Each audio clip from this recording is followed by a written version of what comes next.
Subscribe कीजिए daily trending news channel को और बेल आइकन को दबाइए लेटेस्ट न्यूज सबसे पहले पाने के लिए। संजय दत्त की बायोपिक संजू का ट्रेलर आने के बाद से सभी रणबीर कपूर के लुक्स और एक्टिंग की जमकर सराहना कर रहे हैं। फिल्म में संजय दत्त की निजी जिंदगी से जुड़े कई खुलासे किए गए हैं, जिनसे पहली बार दर्शक रूबरू होंगे। ट्रेलर के एक सीन में दिखाया गया है कि संजय दत्त का नाम 1993 में मुंबई बम ब्लास्ट में आता है और पुलिस उनसे पूछताछ करती है। लेकिन क्या आप जानते हैं जब असल जिंदगी में संजय दत्त का नाम सामने आया तो उनका रिएक्शन क्या था? इस बारे में जब उनसे पिता सुनील दत्त को पता चला था तो वो भी हैरान रह गए थे। यासिर उस्मान की किताब the crazy untold story of Bollywood bad boy Sanjay Dutt से ऐसा ही एक किस्सा आपको बता रहे हैं। बॉलीवुड में संजय दत्त की इमेज बैड बॉय की रही है। बाद में मुंबई बम ब्लास्ट केस में नाम आने के बाद बची कुची कसर भी पूरी हो गई। दरअसल मुंबई ब्लास्ट के बाद पुलिस साजिश रचने वालों की खोज में लग गई। तभी पुलिस को पता चला कि इसमें बॉलीवुड से भी कुछ लोग शामिल हैं। शक के आधार पर पुलिस ने प्रोड्यूसर हनीफ कड़ावला और समीर हिंगोरा को पूछताछ के लिए माहिम पुलिस स्टेशन बुलाया। उस वक्त संजय दत्त इस जोड़ी की प्रोड्यूस्ड फिल्म सनम में काम कर रहे थे। हनीफ शुरुआत में कोई भी जवाब देने से बचते रहे, लेकिन पुलिस के सामने उसकी ज्यादा नहीं चली और उसने कहा, पुलिस हमेशा हम जैसी छोटी मछलियों को परेशान करती है, जबकि बड़े लोग तो यूं ही घूमते रहते हैं। ये बड़ा आदमी कोई और नहीं बल्कि संजय दत्त थे। मुंबई ब्लास्ट के बाद पुलिस ने एक प्रेस कॉन्फ्रेंस की, जिसमें संदिग्धों के नाम का खुलासा होने वाला था। पुलिस ने जैसे ही हनीफ और समीर का नाम लिया, एक रिपोर्टर ने पूछा, क्या इसमें संजय दत्त भी शामिल है?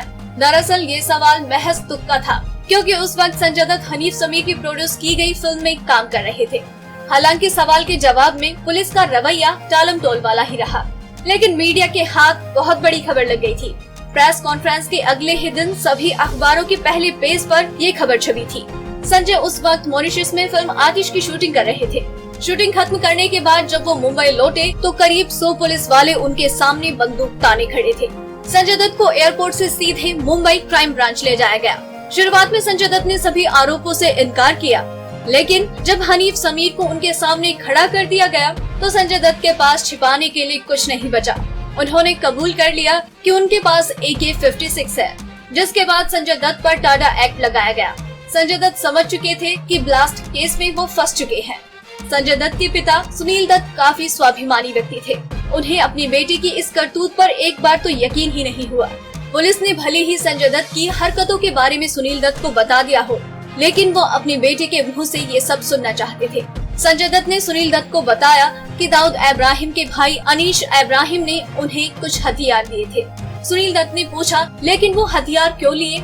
संजय दत्त ने जो जवाब दिया उससे सुनील दत्त सन्न रह गए। उन्होंने कहा, मेरी रगों में मुस्लिम का खून दौड़ रहा है। मुंबई में जो कुछ भी हो रहा है मैं ये सब बर्दाश्त नहीं कर सकता। बता दें कि संजय दत्त की माँ और सुनील दत्त की पत्नी नरगिस मुस्लिम थी। सुनील दत्त की पत्नी नरगिस भले ही मुस्लिम थी, लेकिन उससे घर के माहौल पर कभी भी फर्क नहीं पड़ा था। ऐसा पहली बार था जब सुनील दत्त के घर में ही हिंदू मुस्लिम की बातें होने लगी थी। अगर आपको हमारी ये स्टोरी पसंद आई तो इसे लाइक करें और अपनी व्यूज हमें कमेंट करके जरूर बताएं। डेली ट्रेंडिंग न्यूज की रिपोर्ट। सब्सक्राइब करें हमारा चैनल ऐसी ही लेटेस्ट और इंटरेस्टिंग न्यूज के लिए।